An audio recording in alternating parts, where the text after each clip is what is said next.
जब भी बड़े शहरों की आबादी बढ़ती है तो वहां पर रहने को जगह कम होती जाती है। रहने को जगह कम होती है तो ऊंची ऊंची इमारतों का निर्माण करना होता है।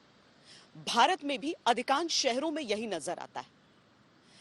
ये कहा जाता है कि ये जो अपार्टमेंट्स बनाए जाते हैं, ये जो ऊंची ऊंची इमारतें बनाई जाती हैं, वो अर्थक्वेक रेजिस्टेंट हैं, यानी भूकंप निरोधी हैं। पर भूकंप निरोधी निर्माण का मतलब क्या होता है? ये किस तीव्रता तक के भूकंप को झेल सकती है? हम आपको विस्तार से ये सारी चीजें समझाते हैं।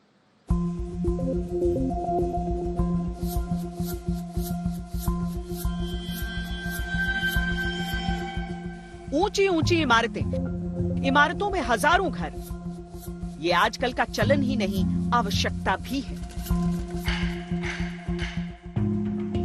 जमीन धीरे धीरे कम पड़ने लगती है तो आसमान की हदों तक पहुंचने की कोशिश है। लेकिन मुश्किल यह है कि अगर भूकंप आया तो इस ऊंचाई से निकला कैसे जाएगा? तुर्की और सीरिया में भूकंप में 5000 से ज्यादा इमारतें गिर गईं। खौफ का आलम तुर्की में है तो माथे पर चिंता की लकीरें हर जगह हैं, खासकर उन लोगों के जो हाई राइज अपार्टमेंट्स में रहते हैं। दिल्ली में ऊंची इमारतों में जिनके आशियाने हैं, वो सरकार से मांग कर रहे हैं कि उनकी इमारतों का ऑडिट कराया जाए कि वो भूकंप के हिसाब से कितनी महफूज हैं। कई बार इस टॉपिक पे जो जब भी बात हुई, मतलब मेरे ख्याल से केवल एक अपार्टमेंट में स्ट्रक्चर ऑडिट की टीम आई थी, लेकिन अदरवाइज ये अक्सर, हाँ, क्योंकि वहाँ अपार्टमेंट में काफ़ी दिनों से धरना चलता रहा और एक आध बार उसके बालकनी वगैरह गिर गए, तो उस हंगामे के बाद अथॉरिटी ने स्ट्रक्चर ऑडिट कराया था। लेकिन मुझे लग रहा है कि ये मास लेवल पे होना चाहिए। हम तो ये कह रहे हैं कि अगर आपके पास फंड नहीं है तो आप अपील कीजिए और एओए से फंड ले लीजिए। हादसा हो जाए उसके बाद हम लोग चिल्लाते रहें और हंगामा करते रहें, उसका तो कोई फायदा नहीं है। आज इतना बड़ा हादसा टर्की में हुआ है, उसको देख के अगर हम थोड़े भी जाग जाएं तो हमें लगता है कि हमारा भविष्य सुरक्षित हो सकता है। ये मांग वैसे तो कई सालों से चल रही है, लेकिन हाल के भूकंप के कारण लोगों की आशंकाएं बढ़ गई हैं। आप देखिए टर्की में जो अभी हुआ है, बड़ी बड़ी बिल्डिंगें गिर गई हैं सर। कोई ज्यादा पुरानी बिल्डिंग तो दिख नहीं रही है, तो मन में डर तो होता है। इस तरह का जब भी कहीं हादसा होता है तो मन में डर लगता है कि भाई इतनी बड़ी बड़ी बिल्डिंग तो बना दिया, पर क्या उसमें स्ट्रेंथ थी? माननीय सुप्रीम कोर्ट ने अभी सुपरटेक का जो एमराल्ड कोर्ट गिराया, इसी बात पे तो गिरा था कि भाई कैसे आपने, जब बिल्डिंग की परमिशन ही कम थी और आपने इतना बड़ा बिल्डिंग खड़ा कर दिया। तो ये सारी चीजें जो है सो हमारी मांग इसी बात को लेकर है कि जल्द से जल्द नोएडा जो है सो Noida authority, greater Noida authority जो है सो एक पॉलिसी लाए और जो जितने भी बिल्डिंग्स हैं उनकी ऑडिट की जाए। ये हाई राइज इमारतें कई कारणों से खतरनाक साबित हो सकती हैं, खासकर जलजले के दौरान।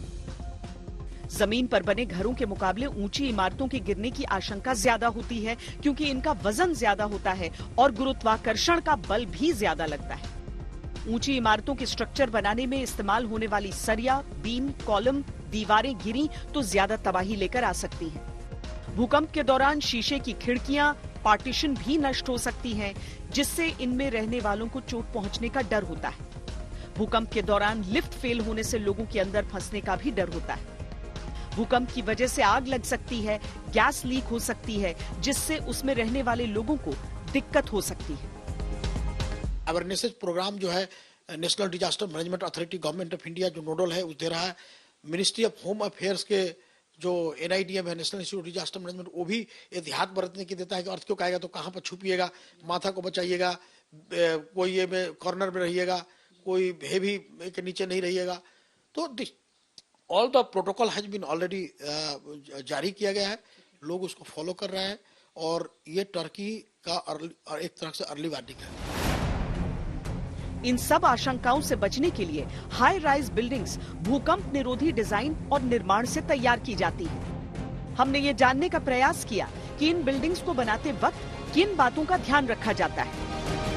आप देखिए, पहले डिजाइन बनते थे केवल प्लेन एरिया का, बिल्डिंग का, टाइपोलॉजी का, लेकिन फाउंडेशन का डिजाइन नहीं होता था, क्योंकि फाउंडेशन बहुत इंपॉर्टेंट है। जापान में देखिएगा फाउंडेशन इंपॉर्टेंट है, क्योंकि कोई भी अर्थक्वेक शेकिंग आता है तो उसका अर्थक्वेक शेकिंग को विवर्तन कर देता है, उसकी एनर्जी को मैंने स्कैटर्ड कर देता है। कभी जो है उसको क्षय कर देता है, कभी उसको एनर्जी को फैलाव कर देता है, कभी शोषण कर लेता है। तो ऐसे ऐसे स्ट्रक्चर को बनाया जाता है जिससे कि एनर्जी पूरा जो है वो बिल्डिंग में न जाए और उसकी फ्रीक्वेंसी रिड्यूस हो जाए और बिल्डिंग का फ्रीक्वेंसी जो है ज्यादा रहे जिससे गिरे नहीं।